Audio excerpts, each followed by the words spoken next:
Well, a victory for opponents of the NDAA. A federal judge has ruled that provisions in the controversial law may violate our constitutional rights. President Obama signed the National Defense Authorization Act back in December. The move has outraged activists that say the law is so vague it allows U.S. citizens to be indefinitely detained by the military without due process.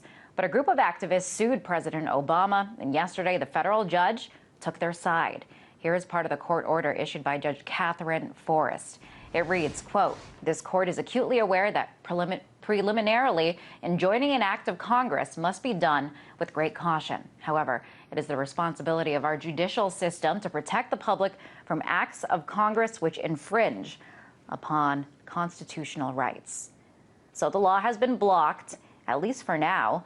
To talk more about the case and the implications of it, I'm joined by Carl Mayer. He's co-lead counsel with Bruce Affron, representing the plaintiffs in this case. Welcome to the show, Carl. So a huge victory for you. Your reaction to the judge's ruling? Thank you for having me on, Ms. Wall. My reaction is that in large part due to a district judge, federal district judge Forrest, America is more free today than it was yesterday. This was a hugely important landmark ruling. It's very rare that a judge will declare unconstitutional an act of Congress. And that's what Judge Forrest did yesterday in a very sound, very reasoned, very persuasive and intricate constitutional opinion that held directly that when you have a law as vague as the NDAA, or the so-called Homeland Battlefield Act, that seeks to put Americans in jeopardy of being placed in a military brig or prison or in a military tribunal, that this is a fundamental violation of our free speech rights. It's also a fundamental violation of due process rights in this country, because people should be entitled to know the standards by which they would be judged. So this was truly a very important, very critical ruling by Judge Forrest yesterday. And right now, we're calling on President Obama to issue a statement publicly that he will not appeal this ruling, that what he will do is agree to enter into a permanent injunction so that never again will United States citizens ever have any concern that they will be placed in a military prison or placed in a military trial system where they have no right to a trial by jury of their peers, such that our freedoms will be forever guaranteed. And this is what President Obama ought to do. The judge has issued a preliminary injunction, which is indefinite. It means the NDAA cannot be used to pick up Americans in a proverbial black van or in any other way that the administration might decide to try to get people into the military justice system. It means that the government is foreclosed now from engaging in this type of action against the civil liberties of Americans. But the federal government could still appeal. They have the right to, but we are suggesting that it would not be in their best interest, because there are so many people from all sides of the political spectrum opposed to this law that they ought to just say, we're not going to appeal, we'll enter into a permanent injunction. And by the way, candidate Romney should also issue a statement on this, because this is such an important issue to the American people. There are members of the Republican Party, for example, Ron Paul, even Rick Santorum, for example, opposed the NDAA. So this is not a left or right issue. This is simply what it means. This is an issue about what it means to be an American. And the Bill of Rights was something that our ancestors fought to achieve, to prevent the British from exercising the control, sovereign control, and authoritarian control over this country. And it's incredible to me that we're even having this discussion today. But I'm sorry, you wanted to make a point? No, I was just going to ask you, Carl, because this is just temporary. This is a preliminary injunction. And you said that the government can still appeal at this point. So are you confident that you'll prevail? Oh, I'm very confident that we'll prevail, even if they do appeal, because Judge Forrest's opinion was a 68-page, very well-reasoned and sound opinion that relied on recent precedent in the circuit that we're in, which is the Second Circuit for the New York area, and Supreme Court precedent. So I'm very confident that we would win any appeal. Furthermore, a preliminary injunction is an extraordinary measure for a court to take. And what it says, in order to issue a preliminary injunction, the judge has to make a finding on the record. And there was a very extensive record on this case.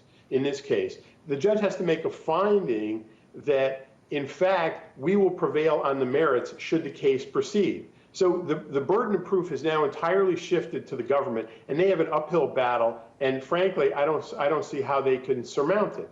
So I think that this will stand and that our civil liberties will be protected. All right, now that we know what the legal standing of this is, we want to take a moment to talk about some of the arguments that have gone on here. And what has made the NDAA so controversial is how vague it is. And the fact that its vagueness, critics say it opens up all kinds of scary possibilities. The plaintiffs, you fear that even reporting on terrorists could be considered grounds for being detained under this law. And the judge acknowledged the danger of some of the language in this bill. Can you talk about that?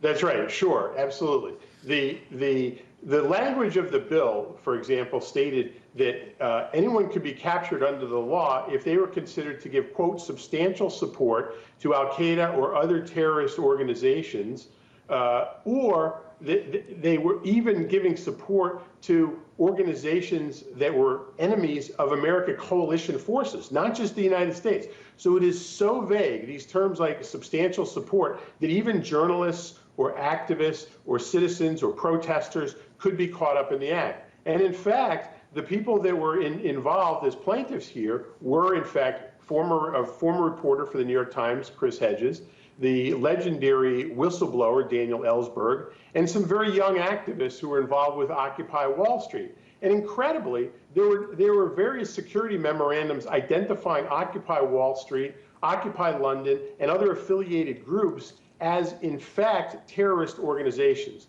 which show, according to the U.S. government. And for them to label these groups that are largely peaceful protesters as terrorist organizations shows the assault that we're facing on our civil liberties and how important it is to stand up against this. And so, go ahead. Just wanted to mention another argument that the government made is that the NDAA essentially just reaffirms a law that already exists, that law being the Authorization for Use of Military Force. This is a 2001 law, but neither you nor the judge buys this argument. Why not? Right. That's an excellent question. You've really done your homework. That's a fantastic question. That the judge would have none of that argument because the authorization for military force was passed right after 9/11, and it was specifically targeted to either members of al-Qaeda or people who participated in the 9/11 attack. This law, the NDAA, goes so far beyond that as to make it a completely different and indistinguishable effort. It goes so far beyond that anyone who gives, quote, substantial support, and that could include a writer, a journalist, et cetera, could be caught up on it. So really the AUMF was a narrow law directed at people who commit violent acts and were involved in the 9/11 attack. And in fact, in the courtroom, Judge Forrest cross-examined the lawyers for the government and asked plainly, can you assure these journalists here that you will not be subject to the NDAA? And they would not.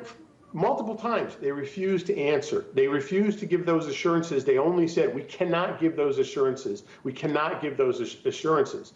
And therefore, the judge found, and the record supports, that any journalist could have a reasonable fear that they would be prosecuted under this law. And that's why I think it's so important, not just to you and your colleagues who are journalists, but anyone who considers themselves an activist and interested in the truth.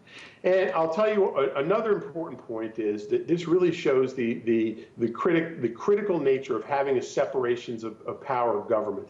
To be able to have a judiciary review what the executive branch and the congressional branch do in order to make sure that they follow the Constitution. Because essentially here the executive branch and the Congress have colluded to create an entirely unconstitutional, anti-First Amendment, anti-due process system that is fundamentally anathema to American principles. All right, Carl. So delighted we could achieve this victory. Don't mean to cut you off there, but definitely achieve something that a lot of people feared couldn't be achieved. Very interesting. Thank you so much for coming on the show. That was Carl Mayer. He's the co-lead counsel with Bruce Affron representing the plaintiffs in this case.